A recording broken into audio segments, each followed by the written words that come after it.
तो बात हमारी ये चल रही थी कि हम ले चुके थे class edit, delete, copy to front और टू बैक। इस चीज़ के बारे में हमने जो है वो पहली और दूसरी क्लासों में जो है वो क्लियर हमने कर लिया था। आज हम देखते हैं पोजीशन के हवाले से।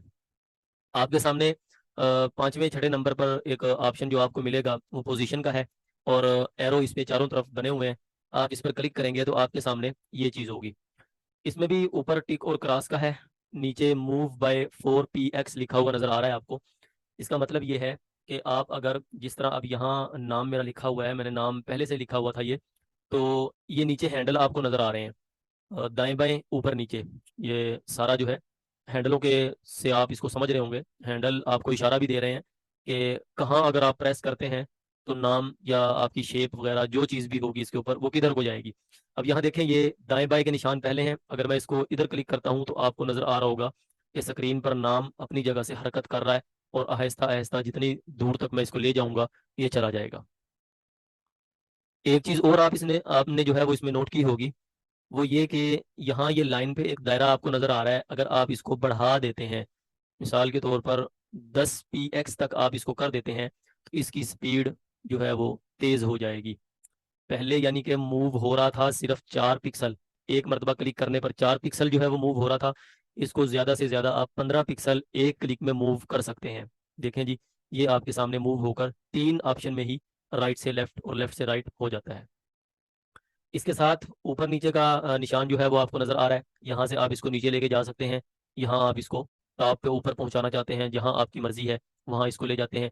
अगर आप थोड़ा थोड़ा करके करना चाहते हैं तो जितना कम रखेंगे उतना ये थोड़ा मूव होगा, जितना पिक्सल ज्यादा होगा उतना ही ये ज्यादा मूव हो जाएगा। जहाँ आप इसको सेट करना चाहते हैं वहाँ करने के बाद टिक कर दें। ये टिक करना लाजमी होगा। जिन ऑप्शन के अंदर भी ये टिक और क्रॉस दो ऑप्शन आपको मिलेंगे, वहाँ कोई भी मूविंग करने के बाद आपको टिक का बटन पर जो है वो इसको दबाना जरूरी होगा। अगर आप इसको क्रॉस कर देंगे तो जो भी काम आपने किया होगा वो सारा ज़ाया हो जाएगा। अब आप देख सकते हैं, मिसाल के तौर पर मैं इसको ले गया टॉप पे। टॉप पे ले जाने के बाद मैं यहाँ से टिक नहीं करता बल्कि क्रॉस कर देता हूँ। क्रॉस करने से ये फौरी अपनी जगह पर वापस आ जाएगा। तो लिहाजा इसके लिए आपको टिक पर क्लिक करना जरूरी होगा। अब मैं जैसे इस पर टिक पर क्लिक करूंगा तो ये अपनी जगह पर बाकी रहेगा। अच्छा, पोजीशन के इन्होंने दो बटन दिए हुए हैं। इसमें एरो के निशान जो है वो बाहर की तरफ है, और नीचे जो दूसरा बटन इन्होंने दिया हुआ है इसमें अंदर की तरफ एरो के निशान है। इन दोनों में फ़र्क क्या है? फ़र्क आप सिंपली इसमें देख सकते हैं। पहले जो हमने उस पर किया था, इस पे हमें उन्होंने मूव करने का जो है वो चॉइस दे दी थी कि आप कितना इसको मूव करना चाहते हैं। 1 पिक्सल से लेकर 15 पिक्सल तक आप एक ही क्लिक में इसको मूव कर सकते हैं। जबकि दूसरा ऑप्शन जो है इसमें आपको सिलेक्शन नहीं दी गई कि आप कितना इसको मूव कर सकते हैं, बल्कि सिर्फ आपको इन्होंने बता दिया कि जैसे मिसाल के तौर पर ये बाईं जानिब इस तीर का निशान है और इसके सामने एक लाइन लगी हुई है। तो इस पर जैसे ही मैं क्लिक करूंगा तो ये नाम जहां पड़ा हुआ है वहीं पर बिल्कुल लेफ्ट साइड पे जाके बॉर्डर के आखिर में लग जाएगा। ये जो वर्क बार है हमारे सामने, ये जगह जो होती है जिसपे ये आपको ग्रीन सा कलर नजर आ रहा है, तो ये इसका वर्क बार है। जैसे मैं इस पर प्रेस करूंगा तो ये बिल्कुल उसके बाईं जानिब किनारे में जाकर लग जाएगा। ठीक है, इसकी आपको समझ आ गई होगी। इसी तरह दरमियान वाला छोड़ के इसके दूसरी जानिब अगर आप देखें तो दाईं जानिब इसका तीर का निशान है, और आगे उसके भी लाइन लगी हुई है। तो जैसे ही आप इस पर क्लिक करेंगे तो ये बाएं की बजाय दाईं साइड पे चला जाएगा, ये नीचे आ जाएगा और यहाँ से ऊपर चला जाएगा। ये तो हो गए चारों अतराफ में। जबकि दरमियान वाले जो दो आपको ऑप्शन नजर आ रहे हैं, इनका मतलब ये है कि आपकी कोई भी चीज जिसको आप मूव करना चाहते हैं, उसकी पोजीशन चेंज करना चाहते हैं, तो ये दो निशान आमने सामने हैं, दरमियान में एक लाइन है। तो आप इसको आसान से ये समझ लीजिए कि ये इसको बिल्कुल ही दरमियान में कर देगा। अब देखें, यहाँ इस जानिब जो ये फासला है ये भी बराबर है, और इस जानिब जो ये फासला है ये भी बराबर है। ये हमने प्रेस किया था ये। अब अगर नीचे वाला इसके जो है वो दबाते हैं तो अब ये इसको सेंटर में करेगा, ऊपर और नीचे से जो इसका फासला है वहां पर, यहाँ और ये। अब ये देखें, यहाँ इसका जो ये फासला है, सिलेक्शन कर लें या सिलेक्ट ना भी करें, तो ये जो इसका फासला है और ये वाला फासला, ये आपको दोनों सेम नजर आ रहे हैं। और इधर से ये ऊपर और ये इसके नीचे वाला फासला बिल्कुल सेम है। तो इसका ये आपको जो है वो मौका है, आपको ये मौका देता है कि आप इसको बगैर जो है वो थोड़ा थोड़ा करने के फौरी तौर पर आप इसको सेंटर में लाना चाहते हैं, तो यहाँ इन दो बटनों पे आप क्लिक करें। तो आपकी शेप, आपका नाम, आपका वर्ड टेक्स्ट जो मर्जी हो, जहां मर्जी पड़ा हो, वो अचानक से जो है फौरी तौर पर दरमियान में हो जाएगा। यहाँ फिर आपको ये दो बटन नजर आ रहे हैं, टिक और क्रॉस इसके साथ था। अगर आप क्रॉस कर देंगे, मिसाल के तौर पर मैं यहाँ करता हूँ, यहाँ करने के बाद इसको सेंटर इक्वल कर लिया और मैं इसको क्रॉस कर देता हूँ, तो ये बाकी अपनी जगह पर नहीं रहेगा। ये हो गया। इसके बाद आगे एक और चीज़ देख लेते हैं, साइज़ का। साइज सिंपल है, मैंने पहले दिन भी आपको बता दिया था कि आपको ये एक इसके कॉर्नर पे, लेफ्ट साइड पे नीचे कॉर्नर पे एक दायरा सा लगा हुआ नजर आ रहा होगा निशान। आप इसको पकड़ के अगर मूव करते हैं तो आपके साइज किसी भी चीज़ का, टेक्स्ट हो या पिक्चर आप लेके आए हैं या कुछ भी है, वो अचानक से कम ज़्यादा हो जाएगा। और अगर यहाँ से आप नहीं करते, एक एक सिलेक्ट इसको जो है वो बढ़ाकर, एक एक पिक्सल आप इसको बढ़ाकर, ये प्लस का निशान है, ये यहाँ आप, ये हैंडल आपके सामने है, इससे पकड़कर आप इसको छोटे बड़े साइज में कन्वर्ट कर सकते हैं। यहाँ आकर फिर आपको जो है ये अपना टिक के बटन पर क्लिक करना पड़ेगा, तो ये आपके सामने चीज़ हो जाएगी। तो चलते हैं हम बैकग्राउंड की तरफ। बैकग्राउंड के बारे में मैंने आपको बताया था कि ये दरमियान वाला तो हो गया शेप का, इस शेप को छोड़ दें आप, ये साथ में इसके बैकग्राउंड का है। अभी एक तो साइज का मसला होगा, साइज आप कहाँ से चेंज करेंगे उसका भी अभी बताता हूँ। तो ये जो सामने आपके पास साइज लगा हुआ है, ये डिफ़ॉल्ट साइज होता है, आम जो साइज होता है किसी भी चीज़ का। किसी भी एप्लीकेशन को आप जो है वो खासतौर पे मोबाइल की ओपन करते हैं तो आपके सामने यही साइज ओपन होके आता है। सबसे पहले आपको इसमें कलर नजर आ रहा होगा। कलर, दो ऑप्शन है इसमें, एक कलर का है और एक ग्रेडियंट का है। कलर इसका मतलब है सिंपल कलर, एक ही कलर। अब ये आपको लाइन में नजर आ रहे होंगे, जितने भी कलर हैं ये सारे के सारे एक रंग में हैं। अब जैसे मैं इसको क्लिक करूंगा तो ये हमारे बैकग्राउंड का पहले कलर जो था वो और था, अब जिस पर मैं इसको क्लिक करके ओके करूंगा तो लिहाजा इस बैकग्राउंड का कलर वही हो जाएगा। ये देखें यहाँ से। इसके नीचे है ग्रेडियंट। इसमें कुछ तो बने बनाए पड़े हुए हैं। ये ग्रेडियंट का मतलब होता है कि एक से जायद colour. Colour simple colour, gradient इसका मतलब होता है एक से जायद। एक से जायद में दो भी हो सकते हैं, उसके बाद आप जितना मर्जी इसमें चाहे ऐड करते रहें। उसके बारे में आपको मजीद जब हम कलर के बारे में मुख्तलिफ मुकम्मल एक क्लास पढ़ेंगे, उसको जो है वो आप देख लेंगे। अब मिसाल के तौर पर मैं ये कलर इसमें कर देता हूँ, तो आप देख सकते हैं कि ऊपर की जानिब से वाइट इसमें जो है वो शेड आ रही है, और नीचे की जानिब से आपको पर्पल सा जो है वो एक नया सा कलर, दो मिक्स कलर जो है वो नजर आ रहे हैं। तो ये होता है ग्रेडियंट। यहाँ से अब ये देखें, इसके चारों अतराफ जो है ये गहरे कलर में है, और दरमियान में जहाँ अब इस वक्त माउस मौजूद है ये बिल्कुल हल्का सा कलर है। तो ये इस चीज़ को बोलते हैं ग्रेडियंट। आपको ये जो है वो इसमें सारा यही चीज़ें मिलेंगी। मजीद इसको आप खुद अपनी मर्जी से कैसे जो है वो बना सकते हैं, इसको हम इंशाल्लाह कलर की जो मुकम्मल क्लास होगी, कलर आप किस तरह सेलेक्ट कर सकते हैं, किस तरह ले सकते हैं, उसमें हम इसको देख लेंगे। इसके आगे है ट्रांसपेरेंट। ट्रांसपेरेंट, ये हमने एक टास्क आपको दिया था दूसरे दिन, उसमें भी आपको बताया था कि आप इस पर क्लिक करेंगे तो आपका बैकग्राउंड बिल्कुल खत्म हो जाएगा। देखें पहले कलर था, तो अब मैंने इस पर ट्रांसपेरेंट पे क्लिक किया तो बैकग्राउंड बिल्कुल खत्म हो गया। अब अगर इसके ऊपर कोई भी चीज़ है, आप उसको सेव करना चाहते हैं, सेव एज इमेज करना चाहते हैं, तो उसका बैकग्राउंड कोई नहीं आएगा, बल्कि सिर्फ वही चीज़, वही शेप, वही नाम जो आपने इसके अंदर लिखा हुआ है वो आ जाएगा। तो दोबारा हम कलर दे देते हैं कोई एक, ताकि समझने में थोड़ी सी आसानी रहे। चलें ये कर लेते हैं जी। इसके आगे है इमेज साइज। इमेज साइज, एक तो आप यहाँ, आपको ये 5वें नंबर पर नजर आ रहा है इमेज साइज, यहाँ पर अगर आप क्लिक करते हैं तो यहाँ भी सेम वही चीज़ है, और ये इमेज साइज है यहाँ पर भी सेम वही चीज़ है। इस पे आपको नजर आ रहा है कि इसका रेशियो जो यहाँ पहले हमने बैकग्राउंड सेलेक्ट किया हुआ है, जो इसका डिफ़ॉल्ट है वो 1:1, यानी कि ये इसका रेशियो है। ये आप इसको देख सकते हैं, यहाँ पे इन्होंने लिखा हुआ कस्टम, इसमें आप अपनी मर्जी से तब्दीली भी कर सकते हैं। ये चौड़ाई होगी और ये इसकी लंबाई होगी। मिसाल के तौर पर अब यहाँ लिखा हुआ है 11280, 11280, 1280, 1280, 1280। अब अगर आप इसको अपनी मर्जी से तब्दील करना चाहते हैं, मिसाल के तौर पर मैं यहाँ रखना चाहता हूँ 96, सॉरी 96, ये इसकी चौड़ाई है, और लंबाई इसकी मैं रखना चाहता हूँ 200। तो देखें ऊपर से रेशियो भी इसका फौरी जो है वो खुद ब खुद चेंज हो गया।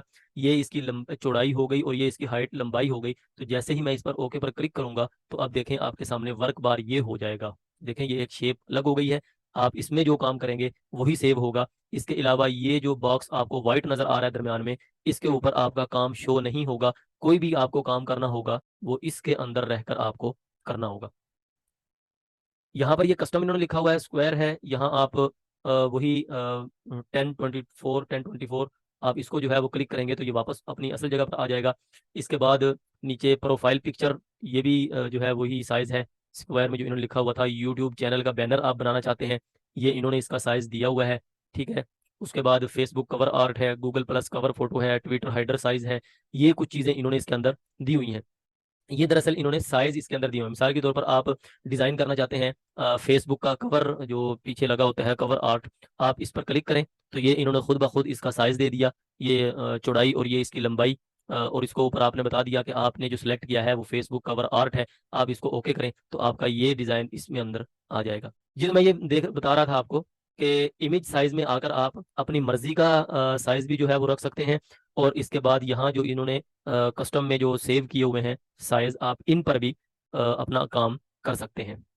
लेकिन अब मसला ये है कि इसमें जिस तरह का अब ये यूट्यूब थंबनेल का इन्होंने साइज दिया हुआ है, अब यहाँ से इसको क्लिक करें, ये 1280 और जो है वो 720, ये इसका साइज होता है, ये इसकी चौड़ाई है, आप इसको दाएं बाएं समझ लें, और ये इसकी ऊपर नीचे की लंबाई है। अब देखें जैसे मैंने इस पर ओके किया तो ये साइज होगा आपके यूट्यूब के थंबनेल का।